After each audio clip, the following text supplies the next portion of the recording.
Welcome to Jesus Changes Everything, a daily podcast dedicated to providing a fresh look at the ancient and glorious truth that Jesus not only reigns, but is busy about the business of bringing all things under subjection, that celebrates the wonder and the glory that he has been given all authority in heaven and on earth.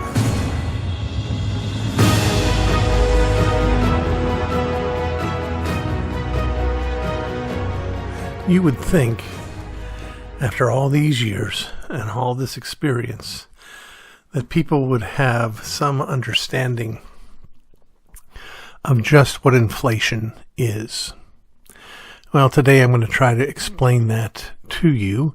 Many of you may already understand this, but many of you may not. Because one of the things that we see regularly, and in fact that we're encouraged to see by politicians, including President Biden, is an attempt to push off inflation or define inflation as rising prices, which then implicitly places the blame on business. My grandfather used to describe it this way. He said, yes, I know where inflation comes from. The plumber decides that he would like to have a fishing boat. So in order to get the fishing boat, he raises his prices. And when he goes to visit the tailor and fix his plumbing, the tailor, now having to pay higher prices for the plumber, has to charge higher prices for the suits that he makes. And now the person who buys the suits, whatever it is that he's selling, he's got to raise his prices, and that's how all these prices keep rising. My grandfather was a great man and successful in business, but he didn't know the first thing about economics, and his explanation showed it. In fact, it surprises me a little bit because one of the games we used to play, my grandfather and I, when I was a boy, is I used to ask him over and over again what things used to cost. I said, Grandfather, when you're a boy, what did a candy bar cost? He'd say, nickel. Grandfather, when you were a little boy and you wanted to go to the movies, what did it cost? A nickel. Just about everything was a nickel. And in our day, the day that we shared together, things were much, much more expensive. Well, why is that? Well, it's because of inflation. And inflation is not what happens when one businessman decides, hey, I'd like to make more money. I mean, think about this. Do you think there's anybody out there that would like to make money? What would happen if you would go into your boss and say, you know what, I'd like to have a fishing boat, and so I'm going to need a 10% raise? What's the boss going to say? I can get somebody else to do the job for what I'm currently paying you now. Why would I pay 10% more? Right? Same thing happens when the plumber shows up and says, well, I'm looking for the boat. I'm going to charge extra. Well, the man will find another plumber. Prices are not determined by the whim of the seller. They're determined by the willingness of the buyer. So, rising prices is a fruit of inflation, but it is not what inflation actually is, and it's not actually the fault of the businessman. What is inflating when we have inflation is not the price of things, but what is inflating is the amount of money circulating in the economy. Now, we need to define money just for a moment here, a broad definition to help us understand so you don't misunderstand. In some ways, many of us would think, well, gee, more money, that must be good. Because we think money has value. But money doesn't have value. Money is a store of value. Now, for many years, I've been helping people understand this by asking them to imagine a mythical land. I call it the land of economic illustrations. In this mythical land of economic illustrations, the only thing in the economy is bread. There are 10 loaves of bread in this tiny little country, and there are $10 in this tiny little economy. How much do you think a loaf of bread's going to cost? You take up all the money and you divide it by all the goods or services. 10 loaves of bread, $10. It's going to end up that a loaf of bread costs $1, right? Pretty simple. Remember, of course, as I said, money doesn't have value. It's a store of value. If you burned all that money, would the economy have any less bread? No. If you burned all the bread, would the economy have less bread? Yes, it would. It's bread that's wealth, not paper. So let's suppose someone didn't get that. Let's suppose that someone in this mythical land of economic illustrations decides, you know what? I think that the country of economic illustrations would be so much better off if we were twice as rich. So he goes down into his basement and he prints off 10 new dollar bills. Now in your economy, you have 10 loaves of bread and $20. How much is a loaf of bread going to cost now? Well, there's nothing new in the economy, no more goods or services, and we're just now denominating it with $2 each instead of $1. So it's going to be $2 a loaf, right? There's $20 chasing after, if you will, 10 loaves of bread. So, in some sense, at this point, it might seem like, hey, no harm, no foul. But suppose that you were very frugal and you saved and you saved and you saved and you had $2 in the bank before the neighbor went into their basement to print out the new money. That $2 that you had in the bank, that could purchase for you, before the new money was added, how many loaves of bread? Well, bread's $1 a loaf at that point. So that those $2, remember, that's a store of value. Those $2 represent 2 loaves of bread. Now comes your friendly neighbor with all this new money, prints it out. Now there's $20 circulating, chasing these 10 loaves of bread. Now each loaf of bread costs $2. Now the $2 that you saved represents how much bread? 1 loaf of bread. Now, all of a sudden, it's not so innocent. Now, in essence, you have had 1 loaf of bread taken from you because someone decided to print more money. The inflation isn't the rise of the price of bread from $1 to $2. It is the increase of the money supply from $10 to $20. Now, who is responsible for the money supply? Well, that's where things get profoundly complicated in one sense and profoundly easy in another sense. We have a convoluted system that's connected to a pseudo-private, pseudo-public institution that we call the Federal Reserve Bank. I like to remind people that the Federal Reserve Bank is not federal and it has no reserves. It is ultimately a private corporation.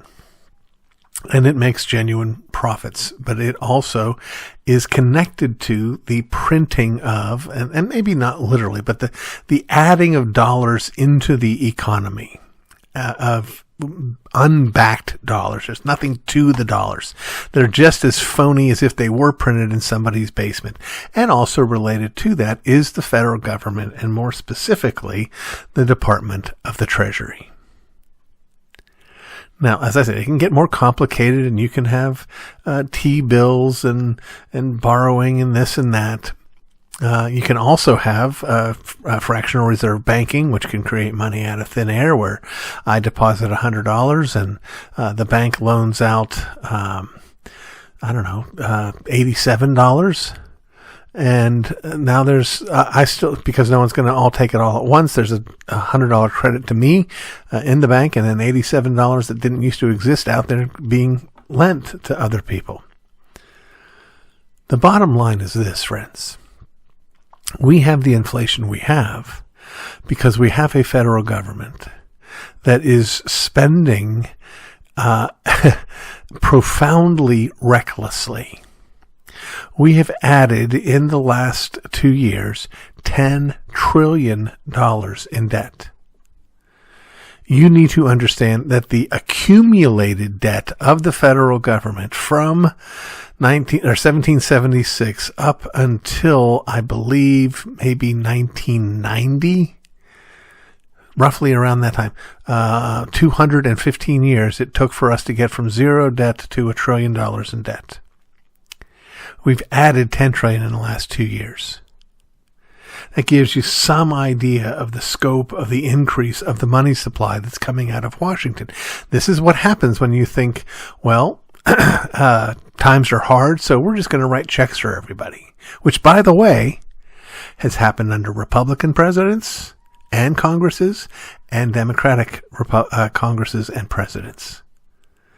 Or, hey, where our allies, the Ukrainians, are waging war with Russia, let's just give them this many hundreds of billions of dollars. Where do you think that comes from? It comes from a printing press. You need to get some concept of the numbers involved here. I've put it this way. In all the taxes that I will pay for all of my life, from the day I was born to the day I die, if you add up every penny of federal taxes that I've paid, it will not begin to cover the cost that the federal government allocates in a given year for testing the mating habits of such and such kind of frog. That's me, my whole life. 1 year of paying for that. Something you've never heard of. I'm not saying it's a big part of the budget percentage-wise. What I'm trying to get you to understand is what the size and scope of the budget is.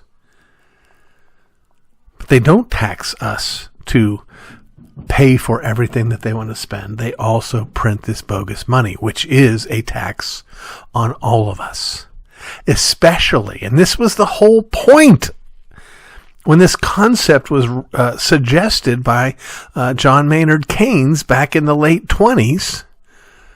This is the whole point, is that this motivates us to not save so that you don't end up losing a loaf of bread because you saved. The whole point of inflating the money supply is to get people to spend their own money and to gin up demand, which is not really there, to get the economy going. It is profoundly destructive.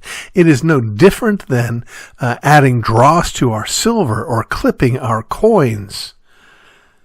It's dishonest. In fact, it's an example of false weights and measures, which the Bible itself condemns. Which reminds us, by the way, that we're not just talking about bad economic policy.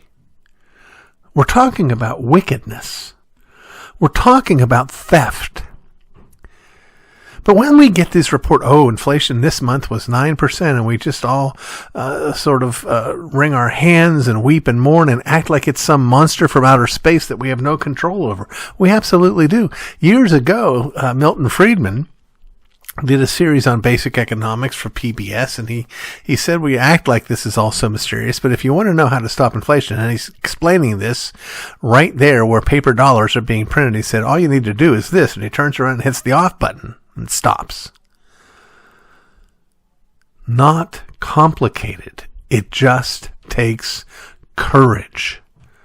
Political courage. A willingness to act in light of the truth rather than in light of what folks think they want.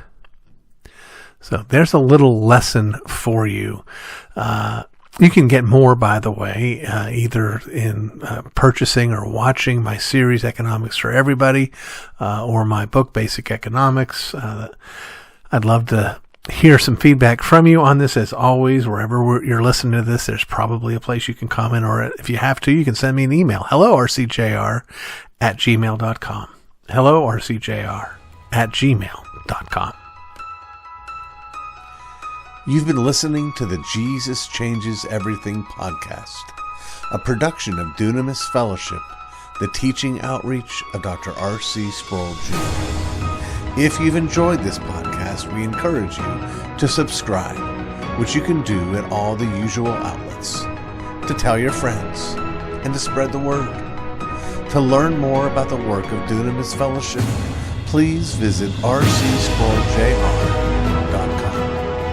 And join us next time on Jesus Changes Everything.